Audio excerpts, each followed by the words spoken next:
We are live. How's it going today? How you guys doing? We're up and running, making things happen here. And let's see here. I'm just going to go ahead and update the description. That is not the one I'm after. Let's see if I can get a refresh moment here. But we're live, up and running, and going for today. How's everybody doing? It is, what, Tuesday today? Feels like it's been a longer day than Tuesday. Definitely, or a longer week than Tuesday. But it must be Tuesday, so we're going to stick right with that. So this is another live stream with Project Fresh, and we are talking about patience in the process today. That will be our topic. We coach fitness and finances, recreation and relationship, education, sanctity, and overall health. And we're using this platform to engage in our community, the community that we currently have, as well as opportunity to connect with those who are new to us and we're new to you, and give you an opportunity to engage, ask questions, get into the specifics of what it takes to change your lifestyle, to start to build maybe personal training, in this case fitness, your nutrition, understanding the simple pieces and basics of nutrition, and also understand what it takes to be ultimately a individual who has all the support and accountability they need to be successful in the first two areas. Weekly spots for our small, medium, and large packages are available. So these are custom service and product packages and that everybody purchases a spot in for. And when we do the selection process, one of those spots will be the individual who covers that or who obtains that package. Okay, everybody has a portion of the package. Ultimately, one person goes home with the package. And so that's how we have it currently set up. We may consider changing this in the future, but each of those buy-ins are considerably cheaper than what we have for value in our normal packaging. Those are available. We've got products and services, like I said, available with those. Again, we may change it up. We may do something a little bit different. As far as the details for how to be involved or how to obtain a package, the details are in the description as well. We're only doing this for folks in the US at this time. It's mostly just due to shipping and figuring a few things out that we haven't got to yet. And ultimately, everything is in the description, as I said. So with that being said, we'll talk about patience in the process. So story time. So this week for the National Strength and Conditioning Association, which is the company, one of the companies I've used for a certification process, we have a virtual online personal training conference. It would have been in person had it not been for sheltered in place and COVID-19. But this year, with 3 certifications coming up for our certs required at the beginning of the year, so certifications are turning over for everybody in our association. At the end of the year, we have to be up on our CEUs, our further education, all that different stuff that keeps us certified. And one of the CSCSs, one of the personal trainers, actually he wasn't a CSCS, he was a PhD. He was talking about the process of the coming into a new fitness program, maybe coming into a gym for the first time. This is an area that I do come across with a number of people. I wouldn't necessarily say it's a larger majority of the people I talk to. A lot of people I've talked to have already started a plan or done a plan before in the past. I've trained individuals who have had personal trainers. They've hired personal trainers for their work. A lot of different situations as far as that goes, or I should say they've had the experience before. But for the context of those who have not ever done a organized and intentional workout plan, maybe I should say workout plan outside of say organized sports, whether it's professional or some, high school, collegiate, or unprofessional, but still organized. So pickup or what's the word I'm after? Like a co-ed league or a church basketball league or something along those lines. And if that hasn't been a regular part of your routine, so excuse me, those have been, but you haven't done something that's organized as far as fitness. That's what I'm trying to say. Most likely, there's going to be a substantial learning curve for you understanding the process, and that's where we as a coach come into play. And so he was talking about that process and detailing the highlights, or detailing what we as coaches would be need to be aware of in that process. And I like that. It was a very practical session. It was over 90 minutes, I believe.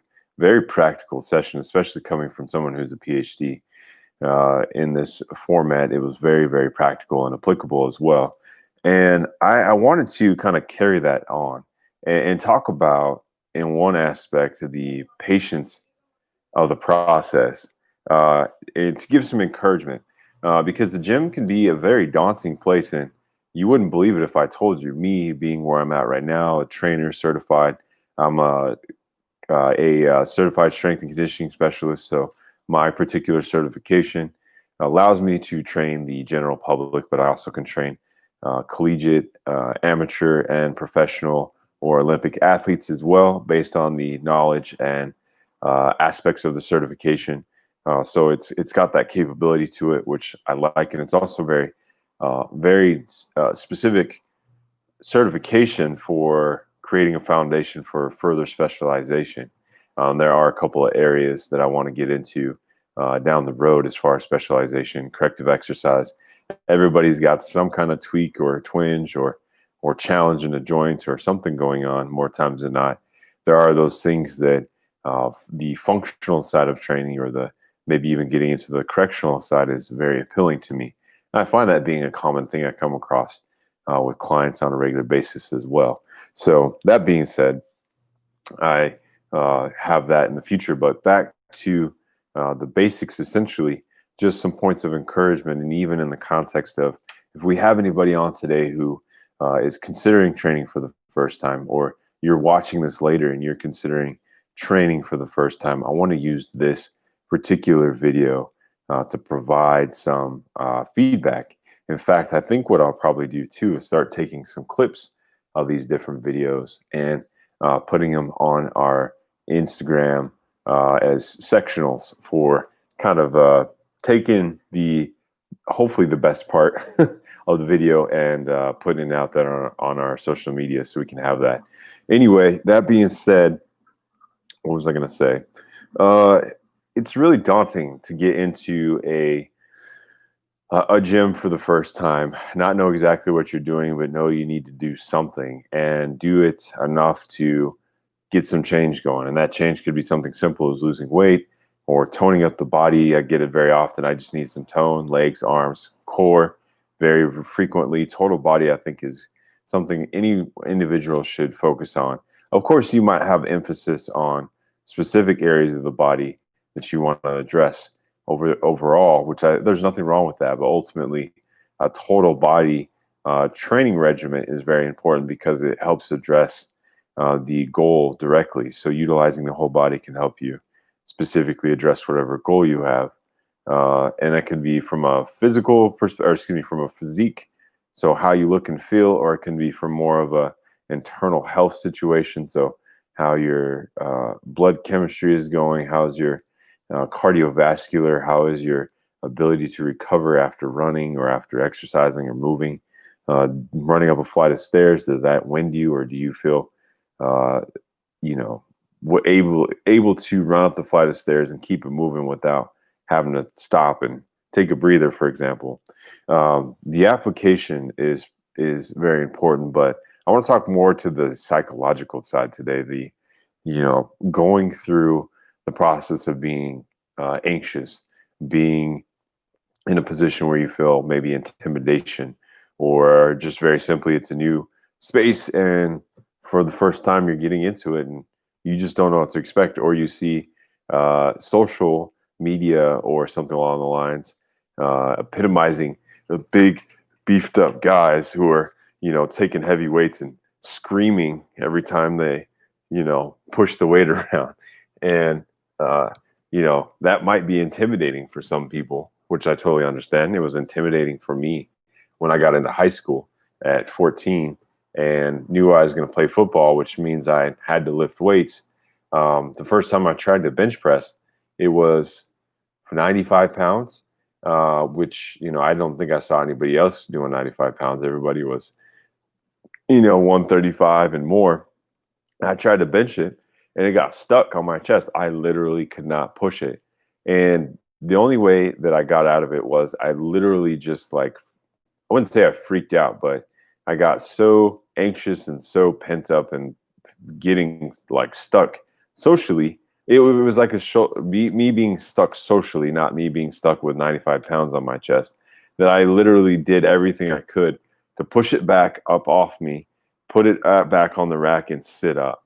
Like I was almost in tears, I think, because I was so afraid of being judged or being laughed at or being looked at like I was dumb for trying a lift for the first time, not knowing anybody in the gym, being a freshman. That literally was my first experience in a gym.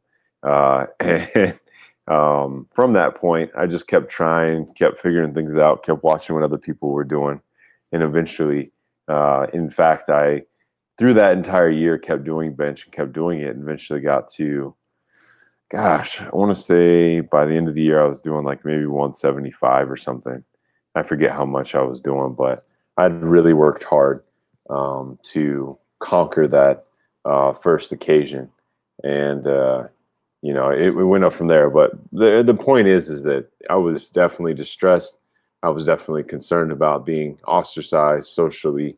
And that may be your experience, or you might have maybe a different anxiety or a different concern about going into a gym. Perhaps maybe you have an ailment or an injury or something along the lines that may be of great concern to you, and you don't know where you are with the healing of that injury.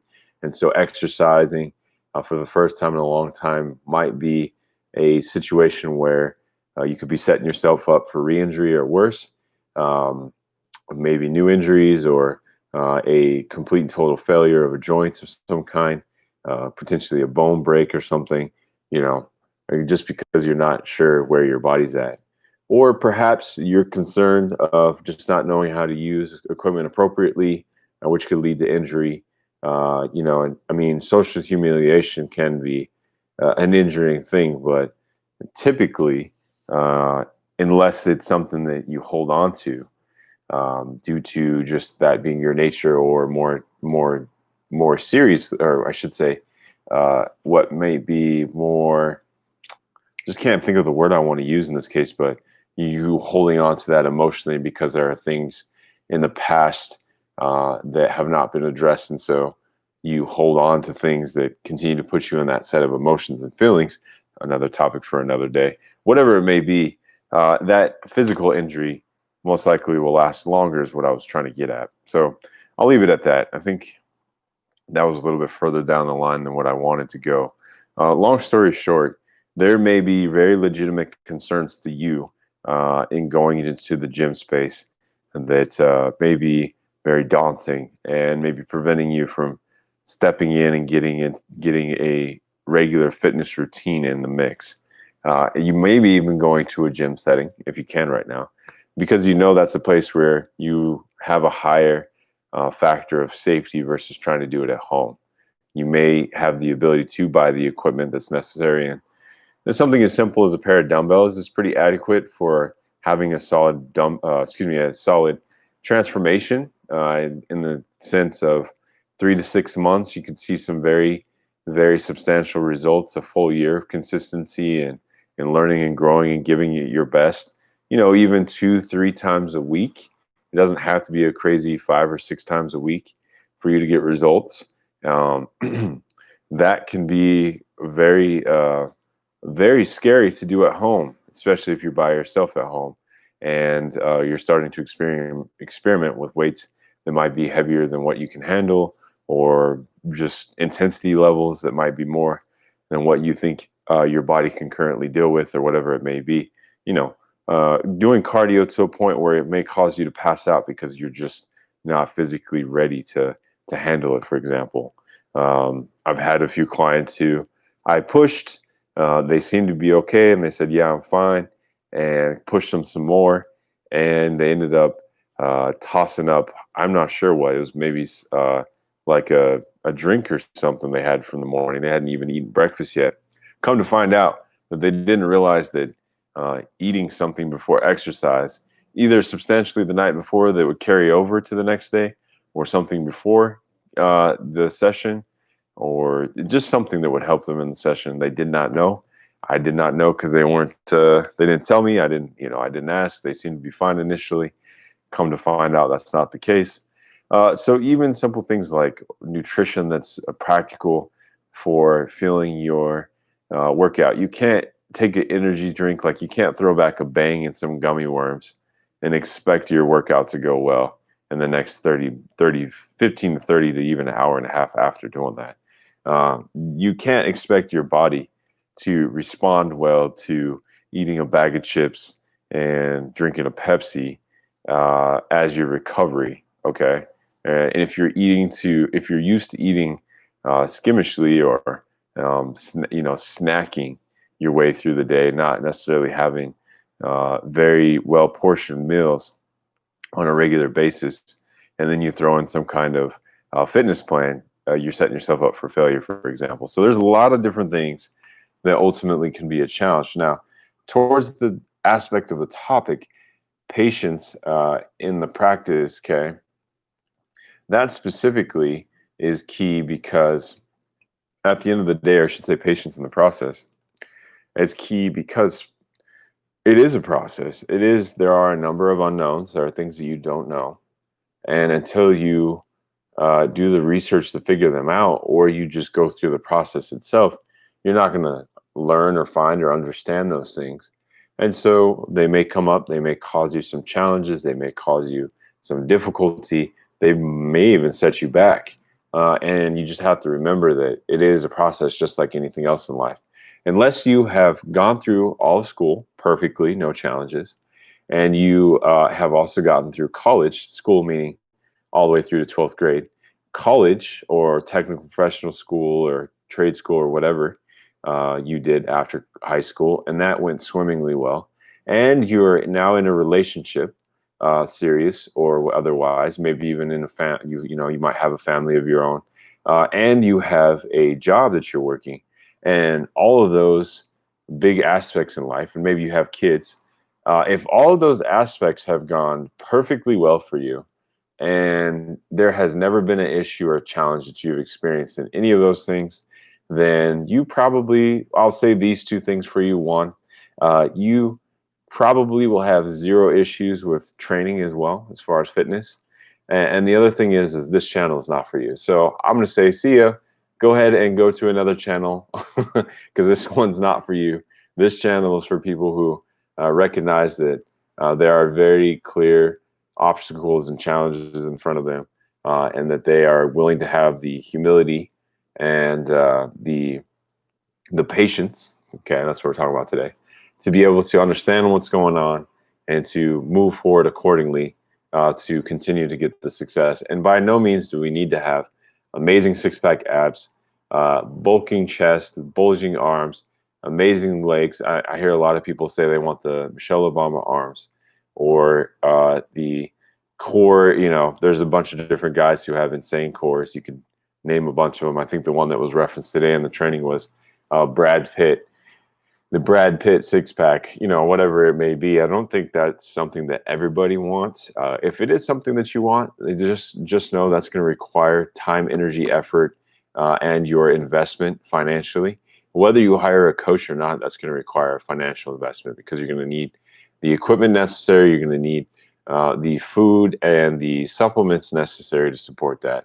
And you're going to also probably be buying different things to support that journey. You could do it with bare minimum. You could do the Rocky, eat the raw eggs, jog yourself to death, and do 1,000 sit-ups and all that. That's fine too. That just requires more time. And usually, I'll just say this really quickly: where you spend more time, or excuse me, where you spend less money is where you spend more time. But if you invest in things that can help you make the process more efficient, you can start to bring down that time a bit. Okay. That is something that is definitely very true. So ultimately, you decide what you want to spend more time on. Again, if your life is perfect and you have something that says, Ryan, I spent very little time and very little money, and look at my amazing body. Hey, great, good for you, Mr. No or Mrs. No Challenges, or Mr. No challenges in my life. That's great. Please post your success story in our live chat. We'll check you out. We'll give you a pat on the back, and we'll tell you, please go and inspire somebody. But as far as all of us who have challenges in life, we're going to continue working together here to address those. So enjoy your results. And I say that tongue in cheek. I say that sarcastically, but in all reality, the process requires patience. And if you're not willing to have the patience and the persistence to pursue such a process, it's all about peace. You will definitely not get where you want to go. I can just say that much for sure. So, that being said, what we focus on here at Project Fresh is assisting you in that patience and that process so that you can get the results you want. Now, let's say you're in a program 2-3 months deep and you're absolutely loving the results, and then you have something happen, an injury, something at work, a busy work week, vacation perhaps, whatever it is. Let's just say you got a week where you just can't get to your workouts. Will you, if you've got some solid gains, if you've got some great lifestyle gains, you've built in your fitness, your finances, you've built in your recreation, relationships, education, your sanctity, your health, you've had some substantial gains, and you hit this week, I want you to realize that just like anything else in life that we take off a week from, it's not going to hurt that process in that week period, or even 2 weeks. Now, as far as the physical side of fitness, the one thing that's true is that the body does start to atrophy, meaning it starts to lose its capacity for strength and cardiovascular and in muscle building. Okay. And that could be as quick as 1 week. Okay. Where you can start to lose. You may not see your physique change too much, but your capacity to exercise may definitely reduce, at least in the context of, it may reduce in the context of your ability, not necessarily your look, but definitely your performance and how you feel. Okay. And after 2 weeks, you'll start to really see a dip. However, again, patience in the process. Those week breaks are very important, because sometimes you get to a point where the body simply needs rest. The body needs rest. It needs some food. So rest is getting good sleep at night. It is actively stretching, moving around, making sure blood flow is going. So a nice walk is fine, not just laying out throughout the whole day. Okay. And so I just want to throw that in there as well. For me, like if I took a week off, I'm sure it would definitely. Well, actually, the last time I took a week off, I actually came back and started really pushing a lot more weight and feeling stronger, which was nice. Now, what's interesting is, because I jumped up in my weight so fast, I injured my wrist last week. This one in particular, it did this. Well, actually, you can't see it, but it did this, but further back, while bench pressing 255 pounds. I felt and heard my wrist pop. And so the tendon, the extensor, one of the extensor tendons, has been hurting ever since. Thankfully, no swelling or what feels to be any insane damage. But it's an indication that I need to do some specific training related to my joint. This, in this case, being my wrist. There's some strength training, some focus, some work that's required. If I wasn't a professional in this, I may not understand or realize that. I may try to keep going. I might try to just put a wrap on and push through when that might not be good. So what I'm doing for my routines this week is just focusing on lifts where it doesn't cause any pain in that wrist, so I can still do leg work. I did a quick bike ride, and some core work today. Tomorrow I'll do some back work. I still can do pull-ups, surprisingly, so it's definitely nothing to do with a pull motion for my wrist. It's all push. And what's interesting is that I'm doing heavy lifting with calisthenic work at the same time. So all lifts that are are using my body weight. For example, dips, push-ups, pull-ups, levers, those kinds of things. And so that requires a lot of strength in the wrist. And I'm finding that combination is becoming pretty heavy duty on my wrist. So there is a balance that I'm going to have to learn here. For example, okay, just to give you guys an example, I will talk about this last piece, and this is kind of off topic, but it is something that definitely hits me in the heart. It definitely is something that catches my attention, and I think it's something that's prevalent here in the United States is our mental health. Our mental health is so very important. Our mental health in this country is under attack. The division and the challenges we're facing poses many triggers and challenges for each and every one of us. It doesn't matter what walk of life you're coming from, what your perspective is, which side of the fence you're on, all that great stuff, what side of the tracks you grew up on. I think we're all human beings at the end of the day. And, what's interesting is I've had this thought brought to me a couple of times. We get into the context of being human doings instead of being human beings, which I think is a very interesting concept to state. But we get in the process of doing and doing and doing and doing that we don't allow ourselves to be. And we are called to be, actually, in the process of being human beings. And a lot of times this can have a very detrimental impact on our mental health.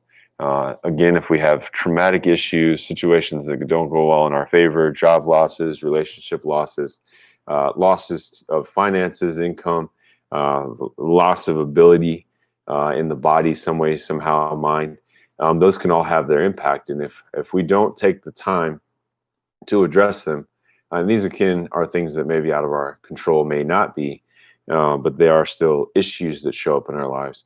That can have a very detrimental impact. And just like the muscle in the body, if I'm not working my bicep, it's not going to get bigger, right? It's not going to just magically grow. The same concept works for the mind. If you're not working on the mind actively, your conscious, your subconscious, your thought processes, your thought life, how you approach things, how you relate to things and people and situations, this muscle can atrophy. It can start to degrade. It can start to work against you or cause problems. And this particular reason, again, that's the patience and the process situation. The reason why this came up for me is because as I'm doing this live post right now, and again, you guys might watch this in the future as a recording, there is someone across the street from where we live, and we hear this gentleman every day just screaming, just yelling, saying stuff like stop and other words sometimes that aren't really audible, but you can tell that the gentleman's in absolute distress. Like I can hear him right now. And it's very difficult to hear that because it seems like it's probably something to do with mental health. Um, and there's a guy who was a friend of mine, a friend of my dad's, who had the same thing. He had mental health challenge. If he didn't take medications, he would yell. He would think that he would have illusions of people attacking him, and sometimes it would mean people calling the police. I'd walked past him before when he would be in these states, and it would seem like he was talking to you, but you could see that he was actually experiencing visions or situations where it wasn't you, because you would keep moving and his focus would be somewhere else, so it wasn't you. But some people, not realizing that, would think it was them because they might be triggered by it, right? They might have had a situation or something that caused them to go into flight mode, right, and freak out, maybe call the police or fight mode and speak directly to them and say, hey, that's not appropriate, and start something or whatever. Same case here. We've seen people stop and be impacted by this gentleman yelling, or we've seen police officers a number of times, emergency services called, which I think relates to this gentleman who's yelling. So it's a case that's familiar to me because I saw it growing up from a gentleman who was a friend of my dad's at one point, and actually the father of one of the kids we used to run with. And it's really, really clear how important mental health is and how that is a process in and of itself, and how there's patience required there too. At the end of the day, I'll end today's live stream talking about how important it is to hire professionals who are skilled, trained, experienced, practiced in the art of coaching and providing professional services to address all these areas that we talked about today. Whether it be your fitness, whether it be your health, whether it be any of the above that we've covered and more, your spiritual health, your mental health, your emotional health, your physical health. Because at the end of the day, if you don't have, if you're not addressing that, if you're not working on developing it and growing it, it's gonna decay. Okay, we're either going to progress or digress. I don't really believe that there's any mid ground. You may be able to sustain stagnancy for some time, but eventually, even if you go 10, 15 years, I've seen people do it for decades. There's going to be a point in time where that's going to come up to you and catch up to you fast. And the older you get and the more practice you get and those habits, they're going to be harder to break. And that's mentally, physically, emotionally, spiritually, a relationship or in relation. The more those habits grow and get deeper and get more ingrained into you, the more difficult it's going to be to break those neurological pathways that have fired together for so long. We're talking about a neurological process where you've had neurons in your brain firing a same pattern for so long that that fire pattern is like this. And when the brain goes, the body, the emotions, everything else. As a man, thinketh in his heart, so he is. Your thoughts control your feelings, which control your actions, which control your ultimate outcome. And the faster those thoughts fire, quicker those emotions go, which gets you your body moving in action.